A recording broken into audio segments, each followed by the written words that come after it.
Buonasera, buonasera cari telespettatori e telespettatrici, eccoci con l'edizione regionale del nostro telegiornale. Da domani al via le prenotazioni della terza dose di vaccino per gli over 40. Le richieste del booster già nella scorsa settimana avevano fatto registrare un notevole aumento.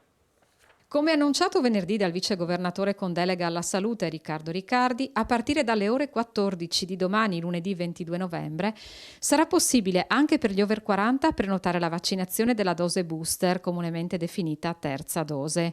A tal proposito potranno essere utilizzati tutti i canali in uso in Friuli Venezia Giulia, call center, CUP, farmacie e web app.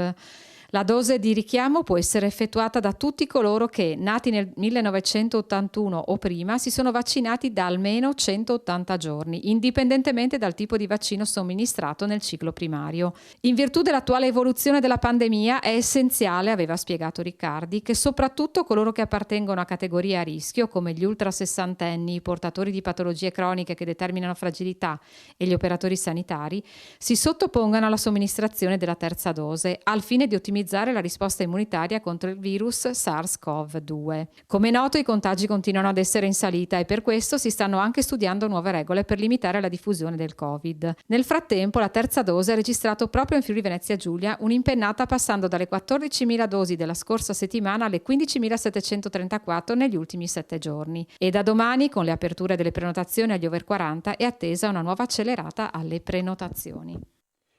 Oggi in Friuli Venezia Giulia su 5.346 tamponi molecolari sono stati rilevati 591 nuovi contagi con una percentuale di positività dell'11,05%. Sono oltre 13.399 i test rapidi antigenici realizzati, dei quali sono stati rilevati 51 casi. Nella giornata odierna si registrano 4 decessi, una donna di 92 anni di Muggia deceduta in casa di riposo, un uomo di 88 anni e una donna di 77 entrambi di Trieste deceduti in ospedale, un uomo di 74 anni di Pordenone deceduto in ospedale. Le persone ricoverate in terapia intensiva sono 26, mentre i pazienti in altri reparti risultano essere 215. Relativamente ai casi registrati all'interno del servizio sanitario regionale, nell'azienda sanitaria universitaria Giuliano Isontina sono state registrate le positività di un infermiere e di un terapista. Per quanto riguarda le residenze per anziani, sono stati rilevati 9 casi tra gli operatori, Trieste, Udine, Pordenone e Grado, e 26 fra gli ospiti, Grado, Ronchi dei Legionari e San Daniele del Friuli. Sono infine state registrate le positività di 2 persone rientrate dall'estero. Ivan Berlai, 50 anni compiuti lo scorso 2 ottobre, bertiolese ma residente a Codroipo, è morto la scorsa notte a causa di un malore dopo aver accusato un forte dolore al petto mentre si trovava nella sua camera da letto. L'uomo è stato soccorso dal 118 ma ogni tentativo di rianimazione è stato vano. La salma è stata trasferita nella cella mortuaria del Camposanto Bertiolese. Alle 15 di martedì ci sarà l'estremo saluto nella parrocchiale. Ivan, diplomato al Malignani, pilota d'aereo per anni, aveva lavorato per la famiglia Benetton, ora era il pilota del velivolo che trasportava il numero 1 di Luxottica, Leonardo Del Vecchio. Proprio ieri, come ci ha riferito il padre, Ivan era rientrato dopo una settimana di lavoro in America e aveva fatto visita ai genitori, sarebbe dovuto ritornare dai suoi questa mattina, appuntamento al quale è purtroppo mancato. Una morte improvvisa e ovviamente inaspettata. Il padre ci ha confermato che, viste le esigenze professionali, si era sottoposto a controlli qualche settimana fa. A provocare il decesso sarebbe stato un infarto. Lascia i genitori, Giuseppe e Rosanna, la moglie e 2 figlie, Asia e Chantal. E lo vedete in queste immagini. E un 69enne di Tor Viscosa è deceduto in seguito ad un malore accusato mentre era in sella alla sua mountain bike. La tragedia è avvenuta su una strada bianca delle Prealpi Trevigiane, mentre il friulano era intento ad affrontare una salita che lo avrebbe portato al rifugio Quinta Artiglieria Alpina sul Col Visentin. L'allarme è scattato attorno alle 14. Il Luna Park della Fiera di Sant'Andrea, che dovrebbe essere allestito per il 4 di dicembre, con ogni probabilità non si farà. Domani il sindaco di Gorizia Ziberna incontrerà i rappresentanti delle attrazioni che storicamente vengono allestite fra Piazza Battisti e Via Cadorna. L'orientamento del primo cittadino è di non autorizzare il montaggio della 70ina di attrazioni. In quell'area la concentrazione di ragazzini piccoli e meno piccoli sarebbe elevatissima, ci ha spiegato Ziberna. Bisogna tener conto che sino ai 12 anni i ragazzi non possono essere vaccinati. Inoltre storicamente c'è un afflusso importante da oltre confine. Infine la Slovenia, dove ogni 100 tamponi attualmente 40 sono positivi e il 50% della popolazione slovena non si è vaccinata. Sarebbe una situazione di rischio, non dimenticando che tra Gorizia e Trieste ci sono già 90 classi in quarantena, certo Ziberna. Le bancarelle di Sant'Andrea dovrebbero essere invece confermate. Al momento vi parteciperebbero 140 ambulanti, ma qui la concentrazione sarebbe più diluita visto che il mercato si sviluppa su diverse vie e quindi i distanziamenti sarebbero garantiti.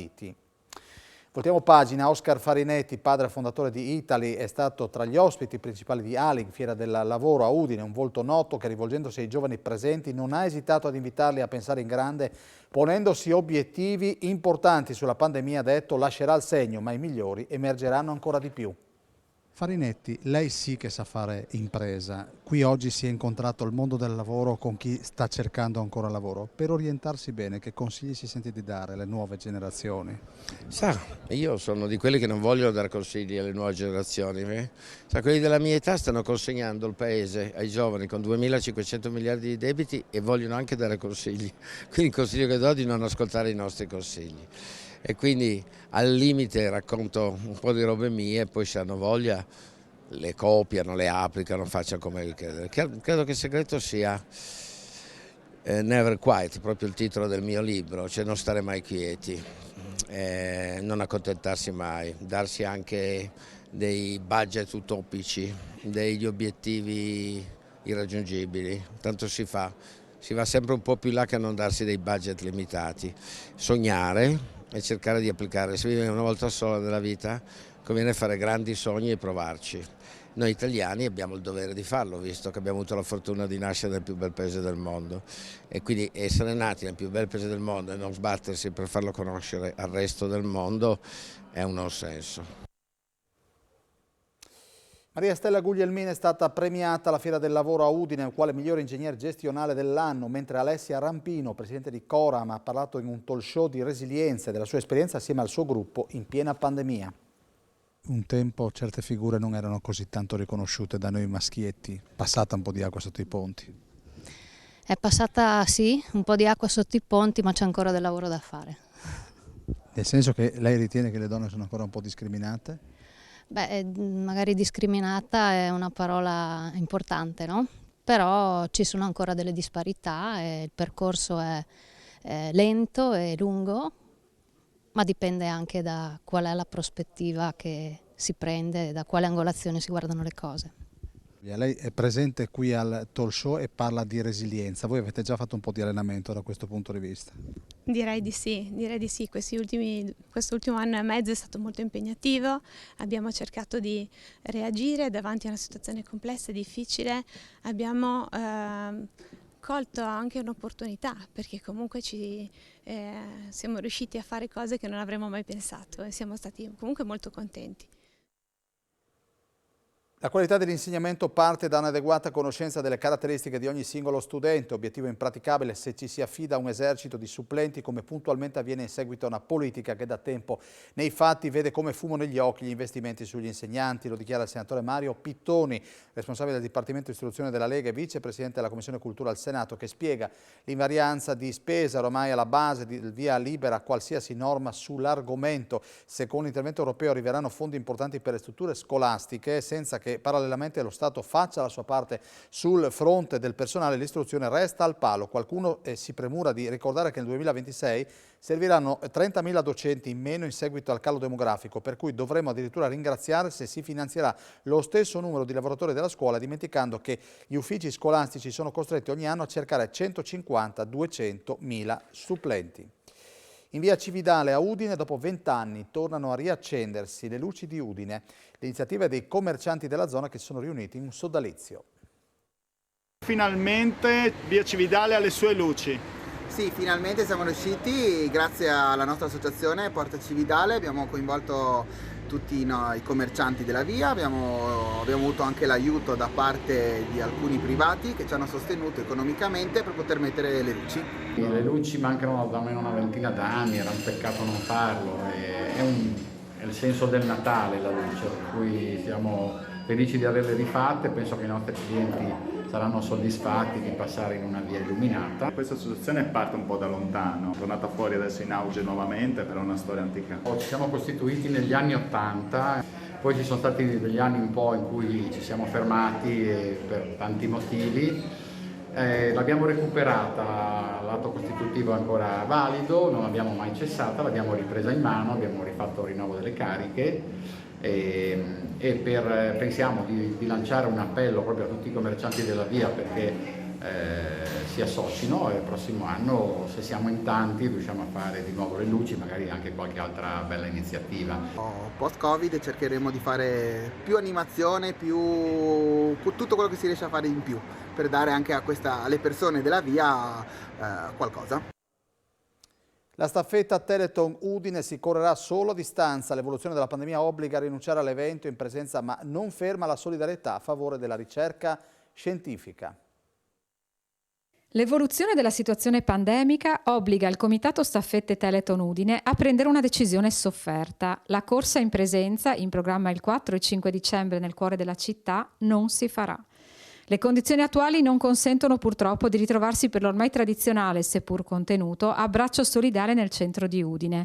Ma, come per la passata edizione, il Covid non ferma il sostegno alla ricerca scientifica contro le malattie genetiche rare della Fondazione Telethon.